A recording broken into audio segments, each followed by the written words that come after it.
itu TBC? TBC atau yang disebut juga dengan tuberkulosis merupakan penyakit menular yang disebabkan oleh Mycobacterium tuberculosis. TBC umumnya menyerang paru-paru, tetapi dapat menyerang organ lain juga seperti ginjal, otak, dan juga tulang belakang. Apa sih penyebab TBC itu? Yang pertama ada karakteristik demografi dan sosial. Orang-orang dengan ekonomi rendah lebih beresiko terkena TBC karena kurangnya ventilisasi dan kegiatan memasak yang tidak aman. Yang kedua ada kebiasaan merokok. Kebiasaan merokok dapat meningkatkan infeksi Mycobacterium tuberculosis dan beresiko berkembang dari infeksi menjadi penyakit. Yang ketiga ada kontak erat dengan pasien TBC. Kontak erat dengan pasien yang terinfeksi Mycobacterium tuberculosis menyebabkan terjadinya resiko penularan penyakit TBC. Yang keempat ada polusi udara. Polusi udara menurut penelitian menjadi salah satu kemungkinan faktor resiko penyebab penyakit tuberkulosis. Yang kelima yaitu sistem imunitas yang rendah. Seseorang yang memiliki daya tahan tubuh yang rendah atau menurun oleh sebab apapun itu ketika sedang terinfeksi Mycobacterium tuberculosis maka akan lebih mudah sakit. Yang keenam atau yang terakhir yaitu ada lingkungan. Penyakit tuberkulosis merupakan penyakit yang dikaitkan dengan lingkungan yang kumuh serta lingkungan yang terpapar dengan polusi udara.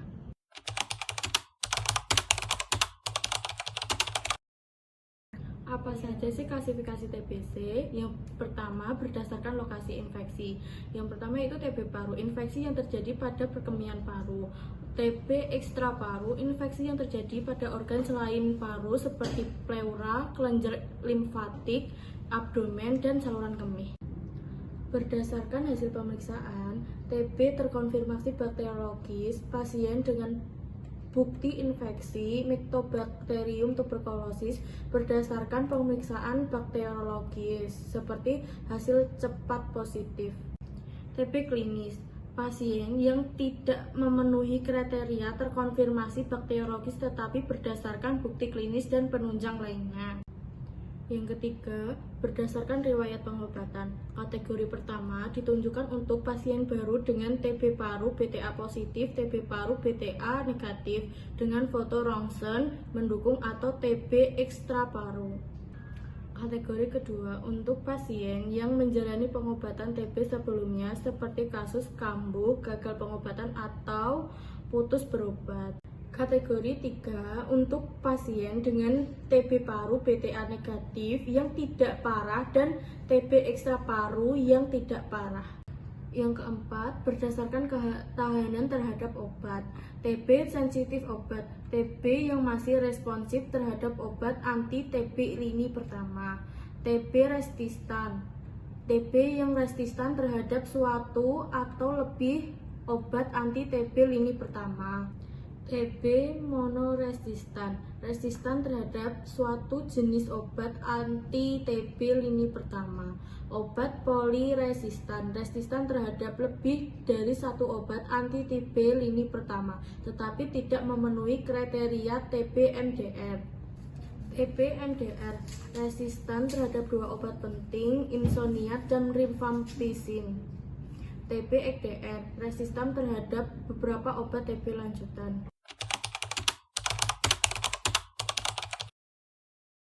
Tanda gejala itu dibagi menjadi dua. Yang pertama adalah gejala pernafasan dan gejala sistematik. Gejala pernafasan yang pertama ada batuk lebih dari 2 minggu. Nah, batuk lebih dari 2 minggu ini diakibatkan oleh infeksi TBC aktif. Dan yang kedua itu ada batuk berdarah. Batuk berdarah ini akibat kerusakan jaringan seperti perdarahan masif. Dan yang ketiga itu ada sesak nafas. Nah, sesak nafas ini dipengaruhi oleh bakteri Mycobacterium tuberculosis. Dan yang keempat ada nyeri dada. Nah, nyeri dada ini disebabkan akibat kerusakan jaringan paru-paru dan peradangan paru-paru. Yang kedua itu ada gejala sistematik. Yang pertama itu ada demam. Nah, demam ini tubuh mencoba melawan infeksi bakteri dengan meningkatkan suhu tubuh. Dan yang kedua itu ada lemas. Infeksi Mycobacterium tuberculosis memicu reaksi inflamasi sistemik yang menyebabkan tubuh mengeluarkan sitoksin atau zat kimia imun.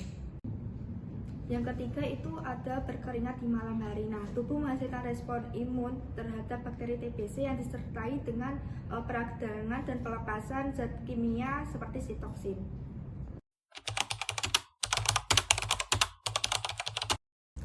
Nah, apa sih komplikasi dari tuberkulosis itu? Yang pertama ada hemoptisis atau batuk berdarah yang diakibatkan terjadinya karena adanya kerusakan jaringan.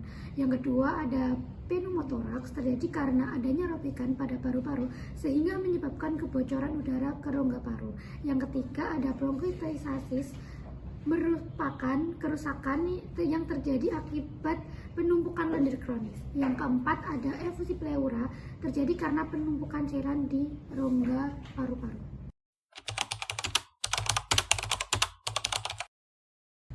Bagaimana sih pencegahan TBC itu? TBC bisa dicegah dengan cara yang pertama mengkonsumsi makanan yang bergizi. Contohnya makanan kayak vitamin A, C, dan E untuk memperkuat sistem kekebalan tubuh. Kemudian makanan kayak vitamin B kompleks, makanan padat kalori, dan makanan berkarbohidrat dan lemak tidak jenuh. Yang kedua yaitu istirahat cukup. Yang ketiga olahraga yang teratur. Kemudian yang keempat hindari merokok dan minuman beralkohol.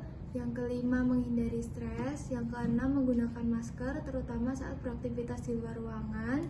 Yang ketujuh yaitu saat batuk mulut ditutup. Dan yang kedelapan tidak meludah di sembarang tempat. Bagaimana penelaksanaan TBC? Penelaksanaan TBC dibagi menjadi dua, yaitu pengobatan intensif dan pengobatan lanjutan. Pengobatan intensif memiliki durasi 2 bulan.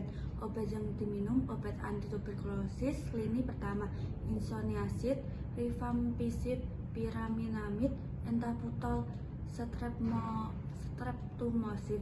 Frekuensi diminum setiap hari sesuai dengan anjuran dokter. Pengobatan lanjutan memiliki 4 bulan. 2. Pengobatan lanjutan memiliki durasi 4 bulan untuk kasus TBC tanpa komplikasi, 6 bulan atau lebih untuk kasus TB ekstra paru, misalnya TB tulang, TB pleura, atau pasien dengan resistensi obat. Obat yang diminum rifampicin dan isoniazid. Frekuensi diminum setiap hari atau 3 kali seminggu sesuai protokol pengobatan. Bagaimana sih perawatan TBC itu? Pada perawatan TBC yang pertama yaitu pengawasan teratur, di mana pasien harus rutin memeriksakan diri ke dokter untuk memantau perkembangan, menyesuaikan dosis obat, mendeteksi efek samping obat, serta memastikan kepatuhan pengobatan. Yang kedua yaitu pendekatan terpadu, di mana pada pengobatan ini melibatkan edukasi pasien, dukungan psikososial, dan keterlibatan keluarga dalam memastikan kepatuhan pengobatan serta pencegahan penularan. Yang ketiga yaitu TBC resisten obat. Pada MDR-TB, kombinasi obat yang digunakan berbeda, durasinya juga lebih lama, biaya lebih mahal, dan pengawasan yang lebih ketat. Dan gaya hidup, yang pertama pola makan yang seimbang, yaitu mengkonsumsi vitamin, mineral, dan protein. Kemudian istirahat yang cukup, kemudian tidak mengkonsumsi minuman beralkohol dan tidak merokok. Yang terakhir yaitu olahraga rutin untuk meningkatkan stamina.